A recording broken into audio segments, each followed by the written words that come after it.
আমার বোনটারে পটায় পুটায় সাইজ করে শাদি করে আলাইছেন। এখন আপনার আর কোনো কিছুই করা লাগে না, খালি আরামাইজ করেন, কাম কাজ কিচ্ছুই নাই।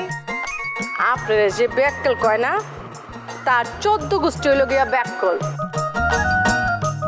আপনি হলেন গিয়া সিয়ানা গুগু আছে না, ওই সিয়ানা গুগু।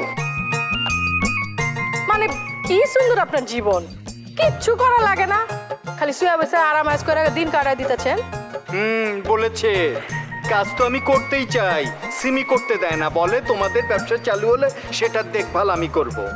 আপনার দিয়ে আন্ডা হইব আন্ডা, আমাকে আরটা রে তো লাটে তুলে আলাইছেন। আম্মা জন তো আর এমতেই 9 টাকায় কোনো কিছু করবার চাইতেছে না।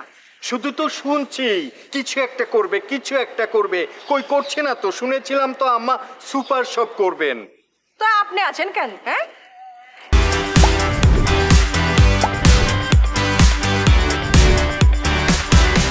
একটা ভালো দেখা জায়গা বিচটায় আম্মা জানে তো সেটা কইবার পারেন, সেইটাও তো করেন নাইকা।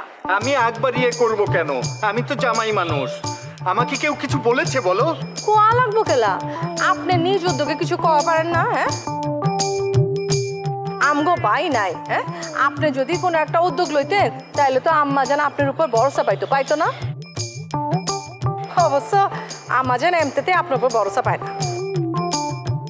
জাগা, আপনি বাড়িতে যা আম্মা জানের লগে বইবেন, ওই সুপার শপ লয়ে কি করণ যায় সেটা লয়ে বাতচিত করবেন, ঠিক আছে? ঠিক আছে বাবা, ঠিক আছে, আমি আজকেই আম্মার সাথে গিয়ে বসবো। তার আগে বউর লগে একটু কথা কইলেন, নাইলে আপনার মান সম্মান সবই যাবো গা। মান সম্মান? আমার মান সম্মান থাকলে না যাবে? আমার কোনো মান সম্মানের অবশিষ্ট আর কিছু আছে?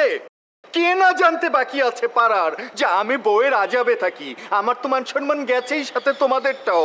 এর সাথে যোগ হয়েছে আব্বার নতুন বিয়ের খবর, সবাই আব্বাকে নিয়ে হাসাহাসি করে।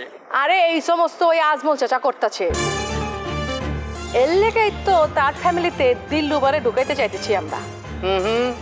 রিমি, আমার মনে হয় কি এটা করে একদম ঠিক হবে না। এইটা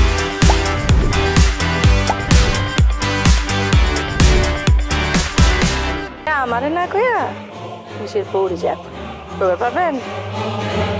সিমি তো আসলে একটা বোকা, অনেক কাজ না বুঝেই করে ফেলে।